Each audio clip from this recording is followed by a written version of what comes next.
Hi everybody. So your JEE main is right around the corner, and that's why I decided to quickly come by and talk about this very important point which can give a huge boost to your score, but unfortunately 99% of the students either ignore it or they take it for granted.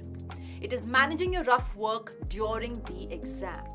एक बात बताती हूँ मैं आपको, across competitive exams के toppers की answer sheets आप analyse करके देखना कभी। एक चीज आपको कॉमन मिलेगी सब में कि उनका जो रफ वर्क है ना, all the calculations that they've performed, all the steps that they've written, everything is very neatly presented in an organised fashion. ऐसा लगता है कि उनकी आंसर शीट एक बहुत ही फेयर सोल्यूशन मैनुअल है पूरे के पूरे क्वेश्चन पेपर का। पर इसका फायदा क्या है? What is the benefit? Why should one do that? इसका आंसर देने के लिए ना मैं आपको एक पर्सनल एक्सपीरियंस बताती हूँ। You know, after my graduation, I sat for a competitive exam. It was kind of similar to JEE. All right? Now, what happened? मेरे पास आखिरी के कुछ 5, 10, 12 मिनट बचे होंगे and I had two choices with me. या तो मैं उस समय में एक एक्स्ट्रा क्वेश्चन अटेम्प्ट कर लेती, होपफुली सही हो जाता, या फिर मैं उस समय में जाके जितना सारा पेपर मैंने अटेम्प्ट किया था उसको एक बार क्रॉस चेक कर लेती। Right? So two choices.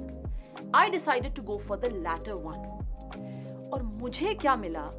When I cross-checked, because I had written all the solutions in a very structured and neat fashion, 3 ऐसे सवाल थे जिनमें मैंने बहुत ही silly mistakes commit की थी।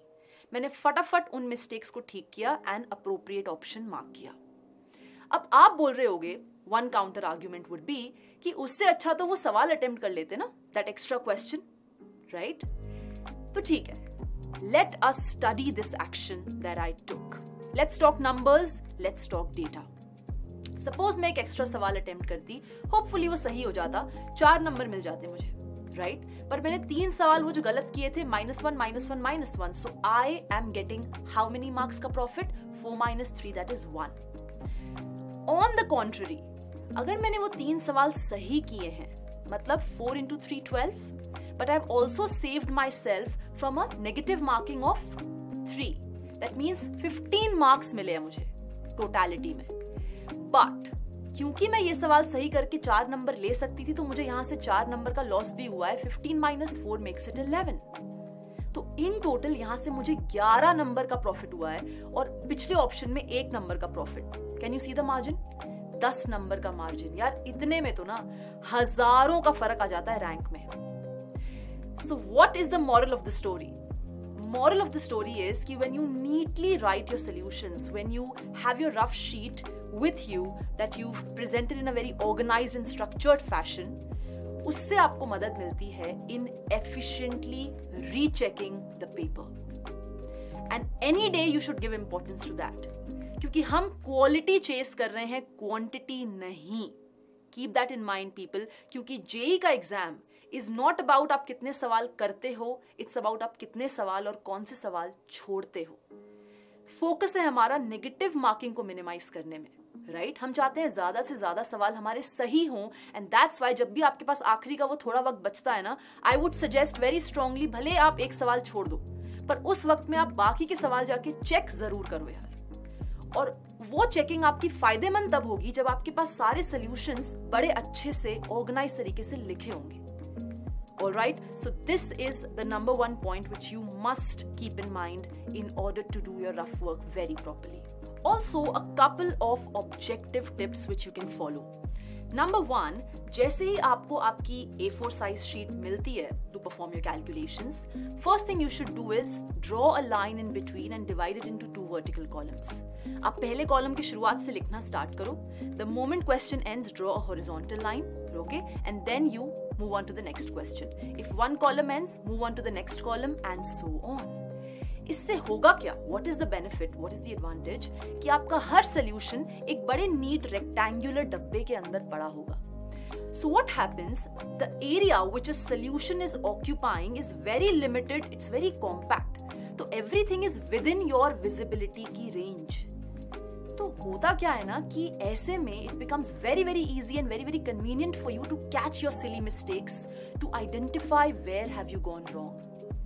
Okay, खुद ही सोच के देखो यार, it is common sense. अगर आप बहुत randomly अपने solution को लिखोगे, बहुत ही मेसी तरीके से सारा का सारा कैलकुलेशन करोगे, everything will be here and there everywhere by occupying all the space of the paper, then when you come back to find your mistake, when you are cross-checking, when you want to identify कहाँ पे क्या गलती हुई है यार, पीछे जाके आप देखते हो, that will take a lot of energy, a lot of your time, it will irritate you, it will actually make you anxious.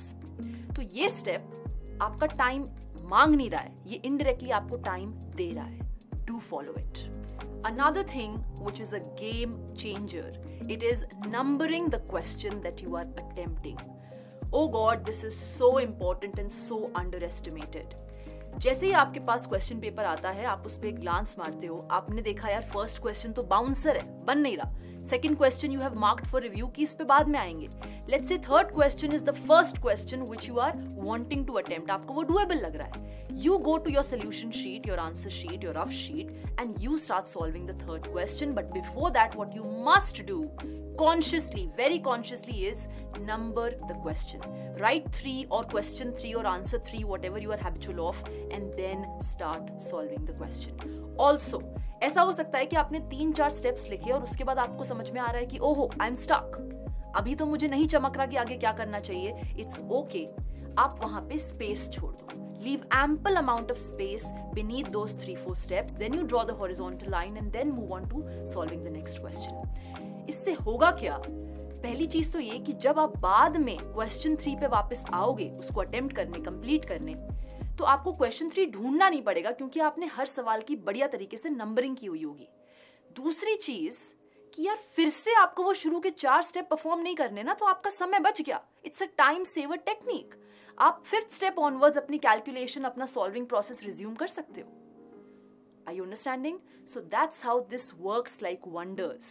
So people, please note, you have to write in neat handwriting. मैं नहीं कह रही मोतियों जैसे अक्षर लिखो, handwriting competition नहीं है ये, बट राइट नीट इनफ कि आपको समझ आए कि आपने क्या लिखा है.